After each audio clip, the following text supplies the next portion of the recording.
Hello, computer nuts. My name is Andy. This is Kerbal Space Program, and today I'm going to show you how to get an orbit around Kerbin.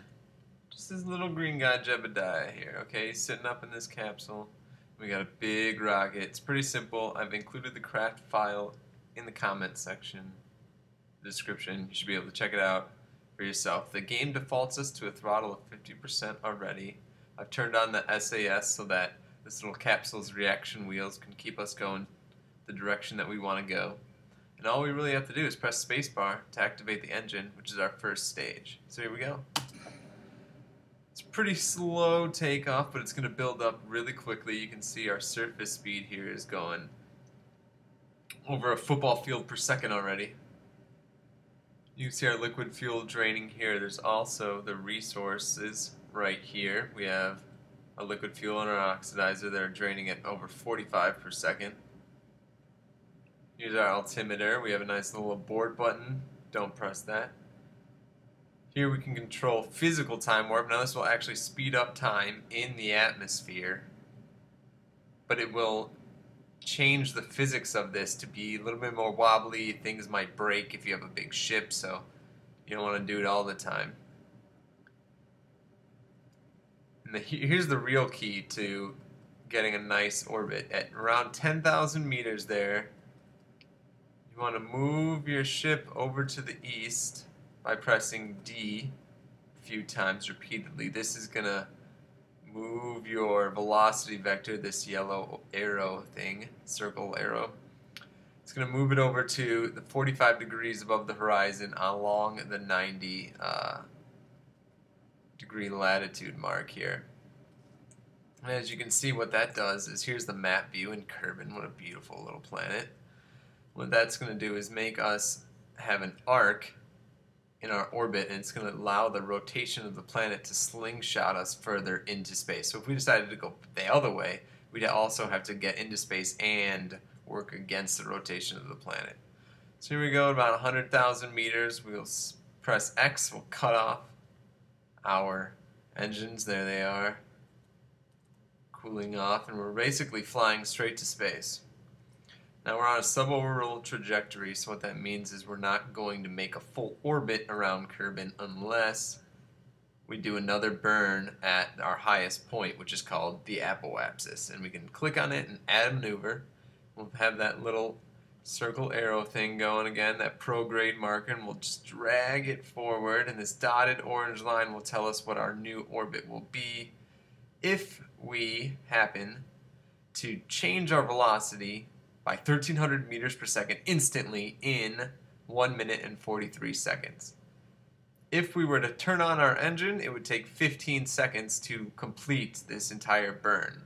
So what that means is we can't do it instantaneously at this node point, but over a course of 15 seconds, on average, if we did 7.5 seconds before the burn, 7.5 seconds after the node for the burn, we'd be able to be an average instantaneous change, and it'll allow us to get this orange circle orbit.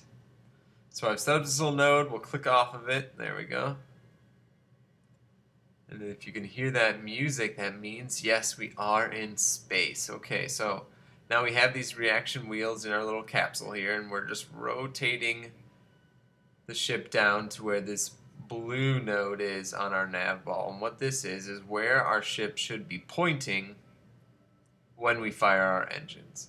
So we want to line up with it, and when there's no T minus 8 seconds, I'm going to hold shift and turn up our engines, and we'll burn to get an orbit around the planet. Alright, here we are. You can zoom out and see the whole universe, well, just the solar system of Kerbal, and all the little planets and moons that we can go to, and unknown objects orbiting around it that we can explore.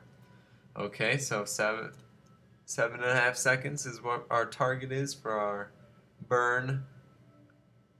And here we go. You can see this little indicator here is draining down as we're burning off and matching our orbit with the intended There it is. We did a little more than we needed to, but who cares? We are now in orbit around the planet. How awesome is this? We actually did real rocket science. Alright, a little fun exercise. We can get Jeb out on a little EVA. We get Spacebar to let go. Press R to turn on our rocket pack. Just spin around, fly around, check it out, reenact some gravity scenes. And look at that smile. How could you not be having a great time, Jeb? You just flew a missile into space. Okay, enough playing around. Let's get back inside and let's go home. We do have a parachute on here. We can get back up. Come on, buddy. You can do it. First spacewalk, I know. But you got this.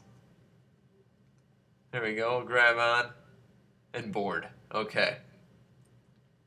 So we have this ship here. It's got us into orbit. It's done its job. We can now decouple it and have our little orbital ship here. There we go. Now, we've just decoupled it by pressing spacebar.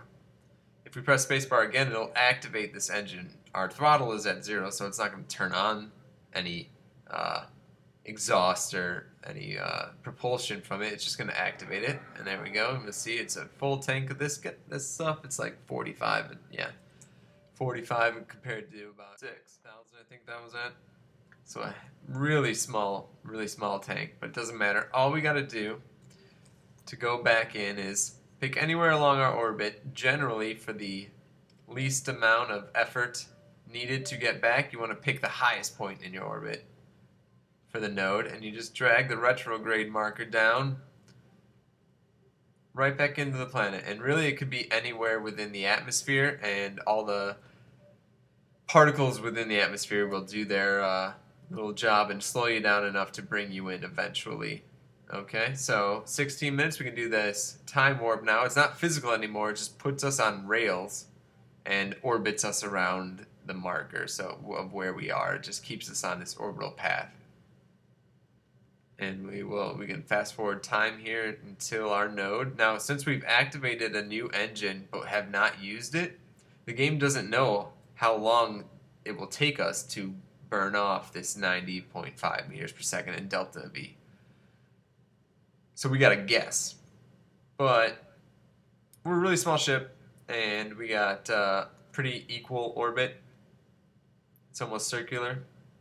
So it doesn't really matter when we pick a point to go back into Earth or back into Kerbal. But how about aiming for this little crater here? So let's turn on our engine. There we go. And we can now see our orbit coming back all the way in.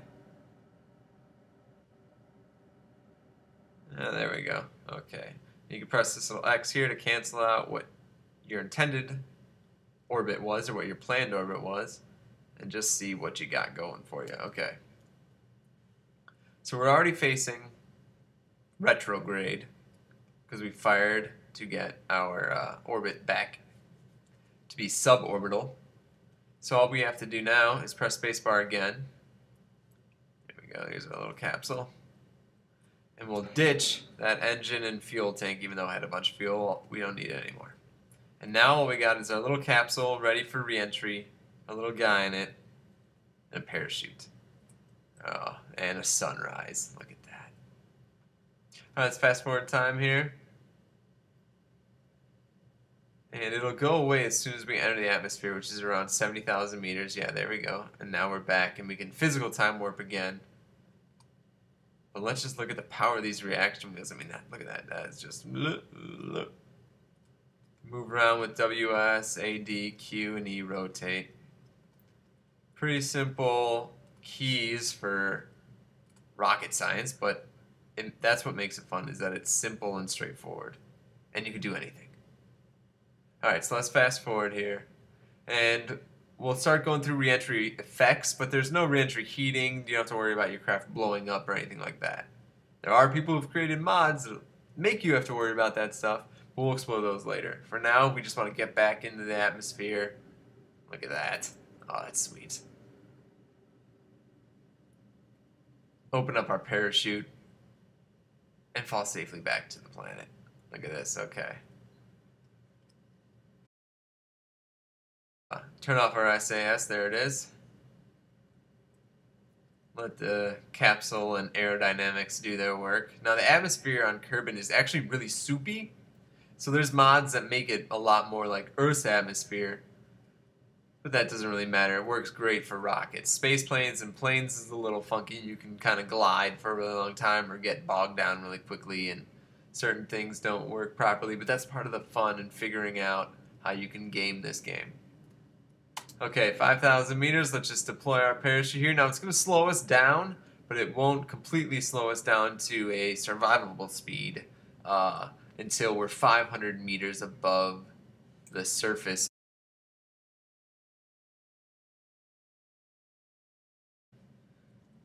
And another thing too, if you time warp during certain things, sort of like when the parachute becomes semi-deployed to becoming fully deployed, bad things could happen. It could snap off and your little capsule will fall to the ocean or to the ground and your little green man will die. So you can kill them. They are not indestructible, and they are infinite though. You can get an infinite amount of them. There we go. It's full deployment. Cool little sound effect. And now we can fast forward time all the way into the ground. Well, into the ocean.